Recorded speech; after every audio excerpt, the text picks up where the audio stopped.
What's up, y'all? Welcome back to another rendition of Studying Cinema with Cozy. I'm your host, All Hollywood, and today we will be discussing Eve's Bayou, a movie that I just recently watched for the first time. That I've seen come on BET and different channels here and there growing up, but I never really sat down and watched it. And really, for the first time last night, sitting down and watching the movie, I can honestly say that it's a very interesting movie that's honestly become one of my, I wouldn't say favorite movies, but more intriguing movies that I've seen from that era of films, from the era of black films, I should say. Eve's Bayou is a movie that's, about, a touchy subject, but the way that the story is told and the way that the characters are represented is very realistic. It gives me the feel of like a Color Purple.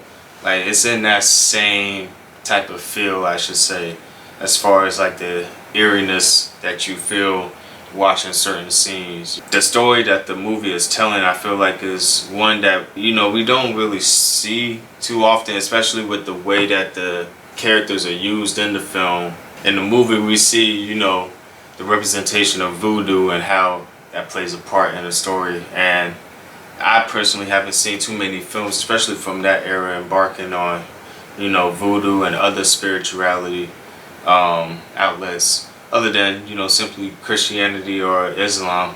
But with this film, it's heavily influenced, and that's what makes it one of the more compelling films that I've seen from that era. With the way Eve and her story plays out, it's kind of crazy to see how she literally came into her own at the end, and it felt like it was a prophecy in a sense, the way that the story played out. And looking back on it, with all of the events that played out, from her uncle passing away in the beginning and her having the vision while she was sleeping. I don't know if that was a representation of her dreaming of the accident happening and then waking up and then already knowing or feeling that something bad happened, or if it was just a representation of what did happen that night. But either way, it gave me the feeling that she already had that power to come, in a sense. And throughout the film, we see the importance that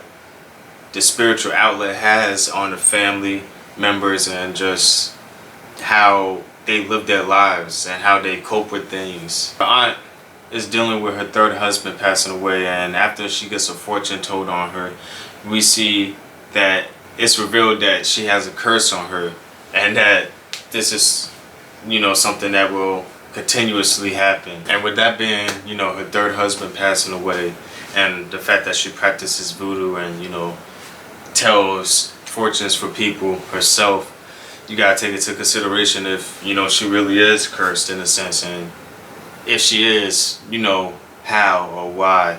They don't really dig deep into that, but it just, the movie leaves you with nuggets here and there, showing you the consequences, or just showing you the impact that embarking in certain, paths have. And I feel like this movie, with its storytelling, it's paced very well. I feel like the characters, all of them, acted their part and did their part to the T to make you really feel connected, from the trauma that's expressed on the screen to the good times, to the eerie times that you see, and even the spirituality that you see. Everything is acted and showcased in a way that's really, like, it's really compelling. That's all I can say. It's really compelling, and it makes you feel real connected with the film and the characters on the screen. As far as like getting into detail about some of these characters, I feel like Samuel Jackson's character and what he represents, his character is what makes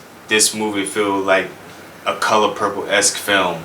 And his manipulation, his everyday tactic, and the way that he showcases his personality throughout the film, it kind of just gives you that, that feeling of unpredictability, and you don't know what to expect. We could obviously see that, Megan Good's character in this film was groomed as a child, and throughout her life, she kind of fell in love with her dad, in a sense. And the event that happened in the film where, her dad ultimately struck her, and she felt like she was betrayed and scared and afraid of her dad for the first time. With Megan Good's character being groomed and us seeing the effect that it had on her personality as she grew up and how she felt more compelled to do certain things or act in certain ways because of this underlying feeling and this underlying manipulation that her dad was putting her under. It's really sad to see how this movie is representing, a demographic of people who have experienced that and who have, suffered the consequences of these manipulation tactics. This movie is, speaking to a larger issue with how, children need to be watched over. They suffer from manipulation and grooming, and they're vulnerable to things that the grown mind is not, as far as suffering from the traumatic tactics and manipulation tactics that older people could put them under. And Samuel L. Jackson and his character, what he represents is, exactly that. The manipulation that one could put another child under and how they can make them feel and act out and really turn out to live their lives a certain way based off of how they were brought up and raised, with the outcome of the movie playing out the way that it did, and Eve ultimately casting the spell on her father for him to die. I feel like personally Eve already set the motion for the spell before she even went to the fortune teller and the witch. She already set the plan in motion when she kind of planted the seed with Mr. Moreau. The little side story that we get with Mrs. Moreau and her father and their affair is kind of touched on here and here throughout the film, along with all the other events that we see play out.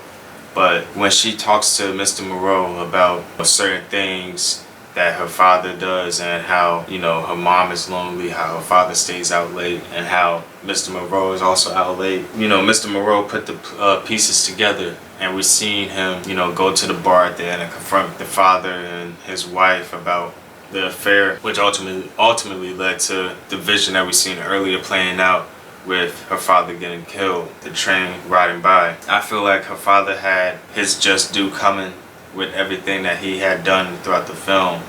It's sad to see that Eve didn't know the real power of what she was getting into, getting caught up in the emotional side of things. Even after death, we see the manipulation tactics play out on Eve a little bit, with her father writing a letter that she had found in his book.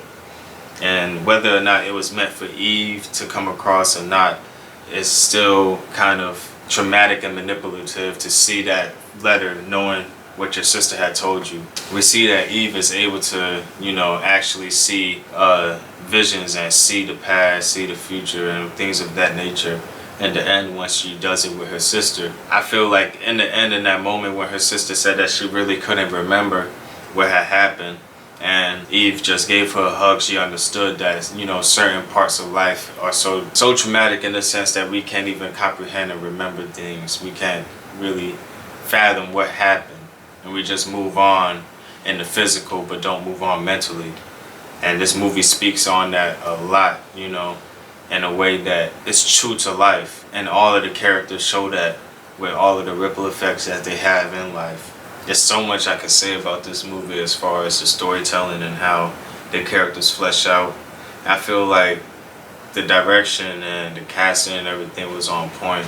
And I think the main character is played by Journey Smollett. I know she also plays in Lovecraft Country, which I have to get around to watching fully. But this role right here, she really, but with the way that Journey Smollett played her character and the innocence that we've seen her start out with, and then that turned into, her growing out of that innocence in a sense and really stepping into her purpose. It's a real up and down journey to see, and it's a real transparent story that we're able to see unfold. Like I said, I feel like this is one of those films that's really coincided with the reality that we deal with, the character development that we see with Eve is one of everyday stories that happens on in our life that we don't necessarily, pay attention to. With that being said, I feel like this is, definitely a movie that I'm gonna be watching again to really pick up on certain things that I might have missed the first go around. I do feel like it's cool to see a story that's involving voodoo in this manner and seeing the essence of the spiritual lifestyle that one lives when they're living in that realm, and the influence that it has on the overall story and the ending of the film. I feel like that's really transparent with how our life is told, especially with the beats of the movie and the events that play out in the film. Like I said with Eve, already setting up the plan for her father to potentially get killed by having that conversation with Mr. Moreau, on top of going to the witch and having the ritual performed. It shows how the spiritual always works with the physical, and how our intentions may have already acted out before us without us even knowing, through us just living out our path, and living our path with a certain mentality, with a certain essence along with that. That was really the nail in the coffin to show you that Eve has some type of spiritual power and some type of calling in that sense. And in the end, we see it come to light, but we see it in different areas of the film from the beginning to the end. Even with certain scenes like her watching her sister and her dad dance late at night when her sister is waiting up for her, and then her running into the living room to give her dad a hug and really stopping the whole vibe right there, and then her dad saying that you guys have to go to bed. That's really like a angel in a sense for her sister, without her even knowing.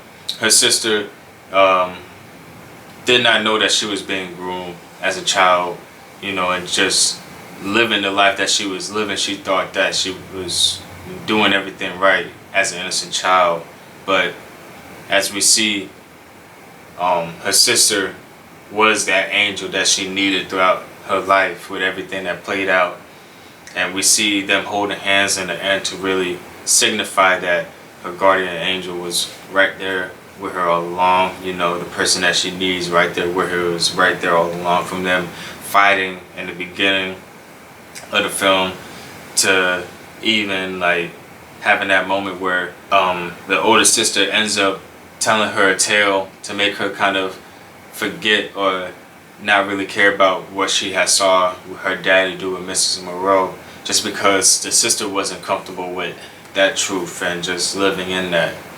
We see different relationship elements like that play out in the film, but I feel like that really represents the true nature of like the siblinghood that was taking place during that era, and just in life in general, just the nods to protecting and shying away from certain things, the little tactics that older siblings or younger siblings play, all of that within the household we see play out. It's really transparent to what we've seen growing up as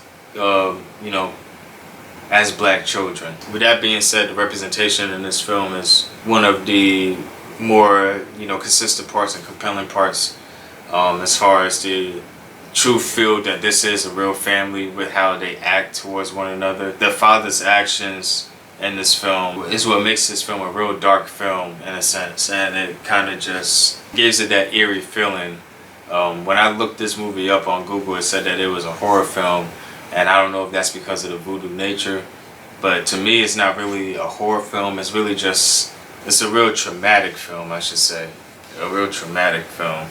And that doesn't come from the voodoo, it comes from the nature of the father and his actions in the film. The voodoo, like I said, I personally enjoy this film for not really demonizing that spirituality and just really shining light on the lifestyle that revolves around it, without really painting a picture that it is, evil in a sense. A lot of people rely on different ways to reach their higher power or higher self, and seeing that play out in this film from a genuine standpoint of filmmaking is nice to see, and just is different from what we see in everyday films So it's a unique film overall, and that's why I feel like this movie kind of stands out in its own realm. I always got like a mystical vibe from this film whenever I came across it growing up, but like I said, I never sat down and watched it and really kind of dissected it. I know why I had that feeling all along now. This movie, along with The Color Purple, give me the same feeling, like I said, and you know, it's only so many times I could watch a film like that and really just, you know, sit down, watch it, and enjoy it. But for what it is and the story that it tells and the significance of the situations that it's shining light on, I feel like it does a really good job at bringing all of those together and doing it with a good cast and a good director that knows how to really lay the whole picture out in a way that shows you that all of these things are connected and have a ripple effect on how people grow up and live through their traumas and overcome their traumas and, you know, shape into the person that they are in reality, along with the spiritual side of them having a major influence on how the physical plays out. To me, it's one of those films that people should definitely tune into. I feel like this movie doesn't really get talked about a lot. Maybe it's due to the traumatic nature of the film, but with the real down-to-earth and transparent message that it has in the film, I feel like it's one of the films that needs to be talked about more and discussed more as far as a filmmaking standpoint and as far as a messaging standpoint. You could find the film on Hulu. That's where I watched it at. I know that it may be on Amazon Prime as long as you have the Stars package, but with that being said, I feel like this film definitely deserves a watch for those who haven't seen it, and for those who have seen it, let me know what you guys think of the film and how the different events or the different messages in the film kind of related to you, or how it spoke to you, or how you received it. And if there's anything or any movie per se that you guys want me to discuss in the near future, let me know. You know, I run the polls on the Cozy Candace page on Instagram almost every week to kind of get insight of what you guys want to see reviewed. So let me know what you guys want to see next. Like, comment, and subscribe if you haven't already. And I appreciate you guys tuning in on this episode of Studying Cinema. I'll catch you guys on the next one.